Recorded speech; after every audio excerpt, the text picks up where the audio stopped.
Welcome to the deep dive. Yeah. Okay, let's unpack this.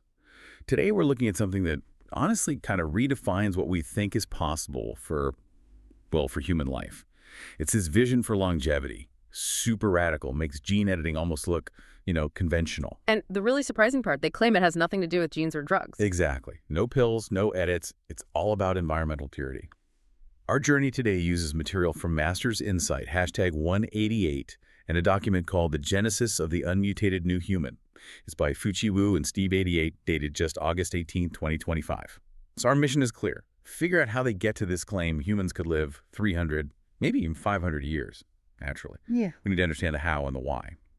So let's start where we are now. The source points out, most people live 80 to 100 years. That's the status quo. But then it asks, why?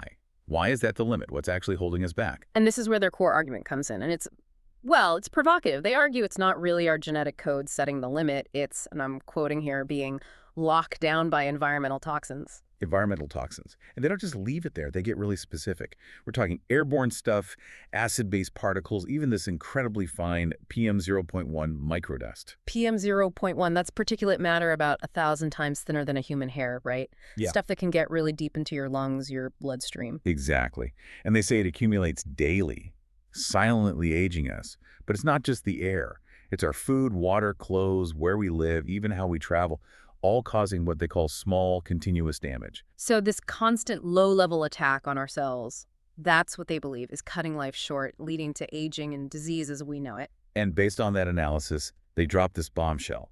According to AI calculations, human lifespan can reach 300, 500 years. Well, yeah, that's the number.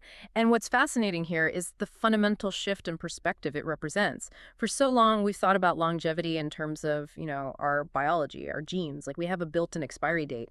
But this work says, no, look outwards. It's the external factors, the cumulative damage from our environment. It's like, we know pollution is bad, microplastics are a worry, but this takes it to a whole other level. It really does. It Yeah. takes that awareness and pushes it to an extreme conclusion. And this also explains their whole unmutated concept. They specifically reject gene editing. Why? Because it's risky. Yes, exactly. They point to the risks of unintended mutations, side effects, things we can't predict. Same goes for drugs. They see pharmaceuticals as maybe offering temporary extension, but often with dependencies and side effects too. So the unmutated way isn't about changing us internally. No, it's about achieving or maybe reclaiming this state of ultimate purity through pure air, pure diet, pure life. That's their mantra. Which, of course, raises the huge question, how on earth do you achieve that level of purity today? Right. And what does it actually mean to naturally extend human lifespan rather than modify humans if the key is manipulating the environment so drastically? That's the challenge they tackle next. If the environment is the problem, well, then you have to fix the environment, or at least your personal environment. And they have a name for it, heavenization, or heavenization in Chinese. Heavenization. Okay. Sounds ambitious. It is. Think like living inside a super-controlled, hyper-purified clean zone all the time. They describe different kinds, these small heavens. Indoors, you've got the starry sky small heaven, maybe for sleeping, and the human small heaven for general living. So specialized bubbles of pure air within your home. Pretty much. And for going out. The mobile small heaven, like a personal portable purifier you carry around. Okay, so protection on the go. Yeah, and they even talk about building air heavenization for places like schools, purifying the whole building's air system. And personal protection is strict. They actually say, you have to wear long sleeves and a face mask outside, always. Minimizing any contact, respiratory or skin, makes sense if the threat is microscopic particles. But where does this all begin? It has to start somewhere. And they say it starts right from the very beginning. From mother's womb, pregnancy begins in human small heaven. Wow, so protecting the fetus from toxins right from cell division 1. That's the idea and the claimed result. Newborns raised like this are 100 times cleaner than us, the old humans. 100 times cleaner. That implies a massive biological difference from birth. Less stress, less damage right from the start. Exactly. A fundamentally lower load of environmental junk. So connecting this up, you see, it's not just a product, it's a whole life system. Cradle to, well, a very distant grave. The source outlines this entire life chain of purity, constant protection, trying to avoid those initial biological hits. Walk us through that chain. How does it work day to day, year to year? Okay, it starts, as you said, during the maternal period. Pregnant women live in a human small heaven, breathing pure air, critical for the fetus. Then infancy and early childhood. They're in these indoor small heavens, and when they go out, it's the mobile small heaven plus the long sleeves and face mask. Always. Total protection. Total protection. And it continues. Adolescence, adulthood, schools get building air heavenization.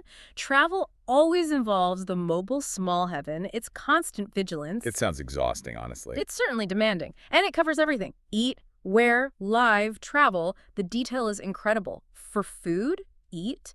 Everything comes from heavenized farms. Think non-toxic soil, pure water, purified air for growing, no pesticides, heavy metals, acid-based toxins. So beyond organic, like hyper-organic. Absolutely. And even cooking is restricted. Low-temp steaming, boiling, fermentation. Definitely no high-temp stuff like frying or grilling. Why? Toxins from the cooking process. That seems to be the concern, yes. Damaging nutrients or creating harmful compounds. Diet focuses on high trace elements, low sugar, low toxin protein.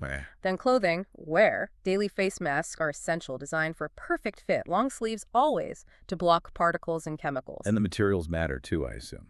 Crucial. Natural fibers with an anti-static coating so toxins don't cling to them. And the mobile small heaven tech is built into backpacks, bags, even baby strollers. Wow. Okay, what about live? Homes have the human and starry sky small heavens. Sleep environments must be completely airtight and heavenized. Public spaces, they envision heavenized schools, hospitals, maybe even public small heaven pods in cities. Little clean air refuges? Kind of. And finally, travel. Cars get special black box purifiers. Airplanes and ships, too. Outdoors, it's the full gear.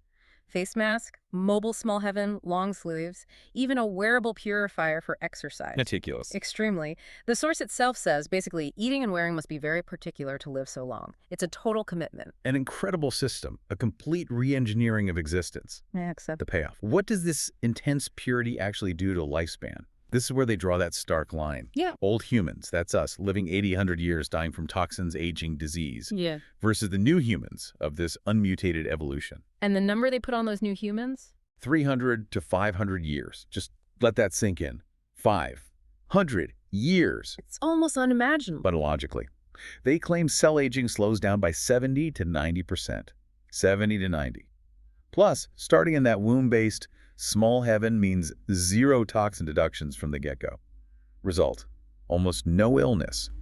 Organs, brain power stay at peak for ages. It's just this incredible biological resilience, doesn't it? If you avoid all that initial and ongoing damage. Right, the body's repair systems aren't constantly overloaded. Exactly. Think about the energy your body uses now just dealing with daily environmental stress or repairing damage. Yeah. If you remove that burden, Well, theoretically, those resources could go towards much more effective long-term maintenance, slowing down the whole aging process dramatically. it's prevention taken to the absolute extreme.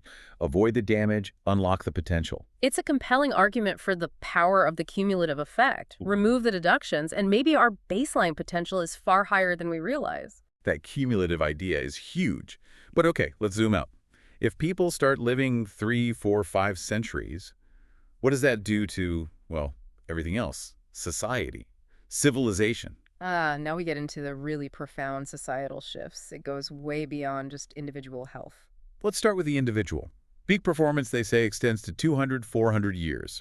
2 to 4 centuries of being at your best. Which allows for, 3 or 4 complete career cycles. Yeah. Imagine mastering physics for 100 years, then becoming a master musician for another century, then maybe tackling global policy for a third. The depth of expertise? Unbelievable. Unparalleled. And think about family. A matriarch or patriarch living 500 years. Families become these century-spanning empires. Imagine the family reunions, the continuity of knowledge, history. Yeah. Just wow, trying to explain current slang to your 450-year-old great-great-great-grandparent. Exactly. But then scale it up again to society. Education, for example. The pressure cooker we have now, gone. Learning could be spread over a century. Deep immersion, true mastery, following passions without the rush. Imagine a century-long PhD program. Why not? And the economy. One person productive for 300 years. That's like 3 current generations rolled into one. It completely upends economic models, labor, retirement, everything. Total paradigm shift. And culture. History isn't just in books anymore. People who lived through major events, multiple eras, are still around. Eyewitnesses across centuries. History becomes lived memory. Living libraries of human experience. That's incredible. And finally, civilization itself. Scholars, artists, scientists working for 500 years, they could personally drive multiple civilizational revolutions. Think of the sustained focus, the accumulated wisdom. It could genuinely usher in, as they call it, a longevity civilization. Progress wouldn't just be faster, maybe, but deeper, more considered. It's a staggering vision, a world transformed. So let's quickly recap. We've explored this idea of reaching 300, 500 years lifespan, not through genes or drugs, but extreme environmental purity, this heavenization concept, a meticulous cradle-to-grave system of controlled environments and personal protection, removing the toxins to unlock potential. A total control scenario, basically. And the source is pretty bold about the timeline, too. It claims, in 2 years, the first unmutated new humans will begin to be born, possessing such potential. That's very soon. Almost immediate. Right. And they close by, stressing, this is not mutation, but pure longevity. This is the genesis of the unmutated new human, humanity's next civilizational chapter. Which leaves us, and you listening, with a really significant question to chew on. If, and it's a big if, obviously, but if such longevity really is achievable purely through environmental control, what does that say about our choices right now? What does it imply about our responsibility for the air we breathe, the food we eat, the planet we manage or mismanage? It reframes environmentalism almost as a prerequisite for unlocking our ultimate potential. Perhaps. It suggests our relationship with our world isn't just about sustainability. It might be intrinsically linked to the very limits of our biology. It's ethical, environmental, and deeply personal all at once. A profound thought to end on. Thank you for joining us on this, frankly, mind-bending deep dive, 300 to 500 years through purity. It definitely gives you a lot to think about regarding our environment and our future. Until next time, keep digging deeper.